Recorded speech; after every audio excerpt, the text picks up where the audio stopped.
Shalom adik-adik, pada sore hari ini kakak mengajak kita semua untuk belajar bersama-sama dari kebenaran firman Tuhan yang terambil dalam Galatia pasal yang kedua ayat yang ke-20.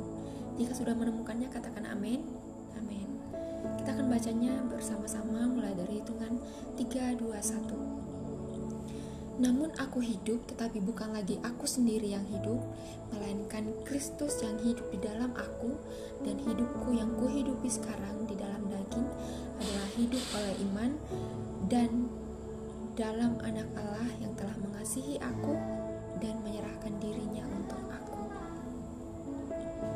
Puji nama Tuhan, terima kasih untuk kerjasamanya.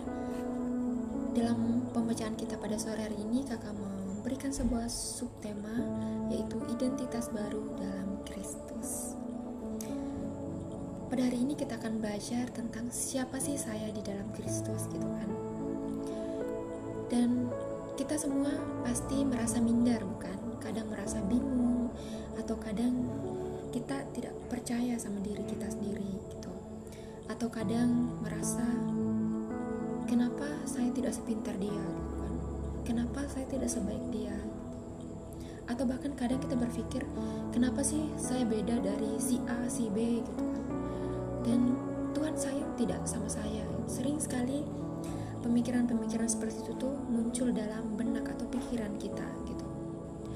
Tapi tahu gak adik-adik, Tuhan tuh sayang banget loh sama adik-adik, sama kakak juga. Waktu kita percaya kepada Yesus, kita menerima ciptaan baru, atau kita menjadi ciptaan baru setelah kita percaya sama Yesus itu sendiri. Dan itu artinya bahwa kita mendapatkan identitas yang baru itu di dalam Kristus. Apa sih arti Kristus hidup di dalam aku gitu kan? Ingin deh gini, misalnya kalau ada main games gitu, pasti di sini semuanya pada main game semua kan, games online. Dan dalam games itu tuh ada bermacam-macam gitu.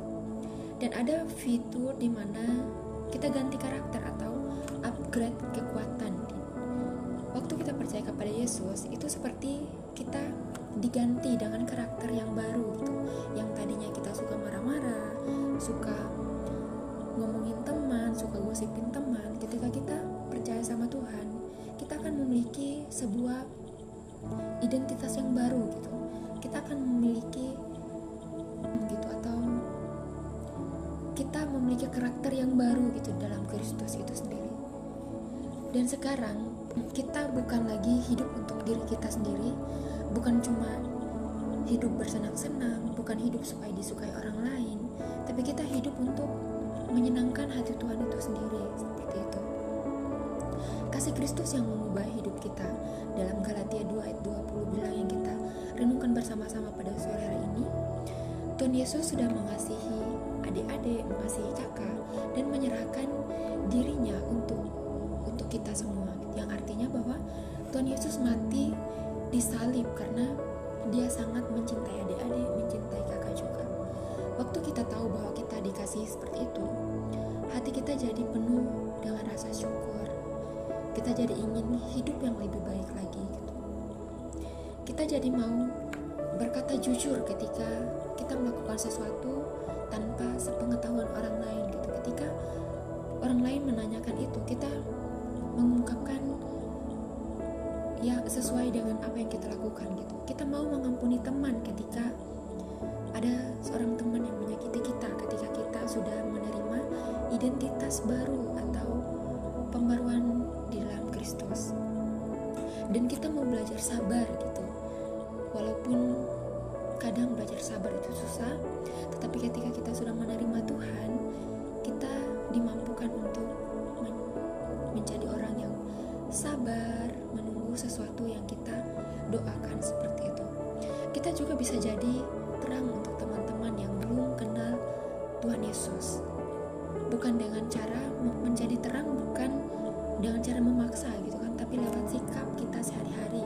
Bagaimana kita menunjukkan sikap atau tindakan atau tingkah laku yang mencerminkan Kristus dalam diri kita. Misalnya kita menggunakan mulut kita untuk mengeluarkan kata-kata yang membangun orang-orang di sekitar kita. Kita tidak lagi memukul teman, membuli teman. Kita tidak lagi melakukan hal-hal yang tidak berkenan di mata Tuhan, seperti itu. Jadi ketika kita sudah menerima identitas baru dari Tuhan, maka segala hal dalam diri kita akan diperbarui oleh Tuhan, dan hal itu akan tercermin dalam tingkah laku atau kehidupan kita hari lepas hari. Demikian firman Tuhan yang kita belajar bersama-sama pada sore hari ini. Terima kasih sudah berpartisipasi bersama. Tuhan Yesus memberkati. Shalom. Bye-bye.